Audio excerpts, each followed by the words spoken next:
In the spring of 1860, Harriet Tubman was requested by Mr. Gary Smith to go to Boston to attend a large anti-slavery meeting. On her way, she stopped in Troy, New York to visit a cousin, and while there, the colored people one day startled with the news that a fugitive slave by the name of Charles Nell had been followed by his master, and that he was already in the hands of officers and was to be taken back to the South. Well, as soon as I heard that, I let out the government. I started telling the schoolboys to come bring it and tell everybody about it. There were so many people waiting that the police wouldn't even bring Charles Nell down, even though they had a wagon waiting on him.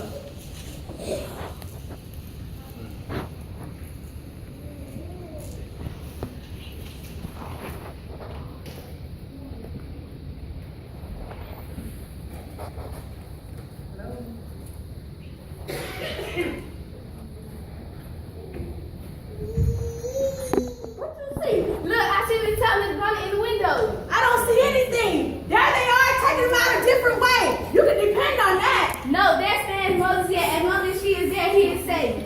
I saw it was going to take a lot to rescue Cornell. I sent them little boys out to spread the word, and then all of a sudden, the street started with a mass of people.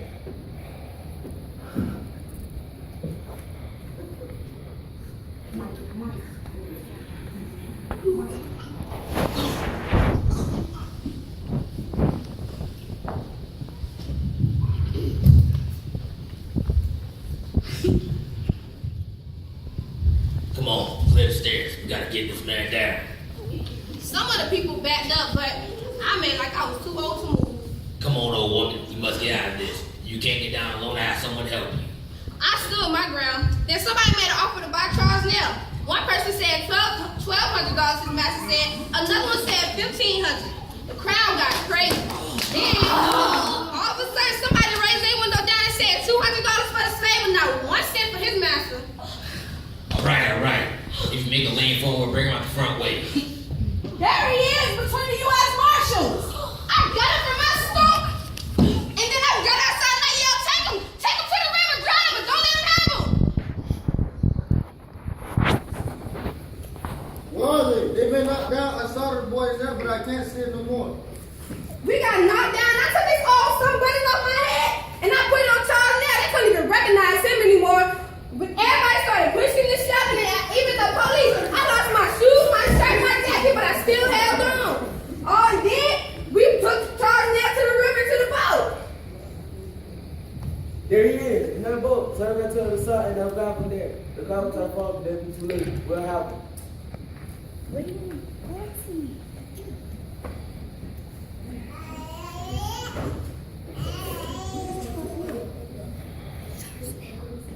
Quick, over the bridge. I finally got across the river, but I couldn't even find Charles Nell. I was asking the schoolboys where they had him, they pointed to the house where they had took it to. And then all of a sudden the police started firing down.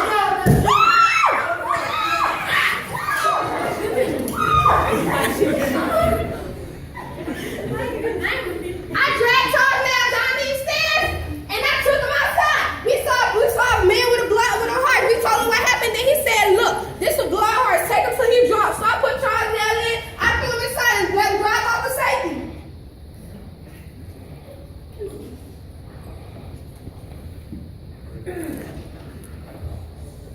Well, when Harriet told me the story, I could hardly believe it. It seemed too wonderful to believe. So I wrote the Troy newspaper to see if they reported the story. Here's what they said. Fugitive slave rescue in Troy.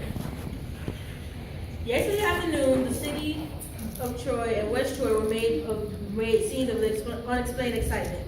For the first time since the passage of the Fugitive Slave Law, an attempt was made to carry its provisions into effect, and the result was a horrific encounter between the officers and the prisoners' friends. This trial for mob law and final rescue of the fugitive.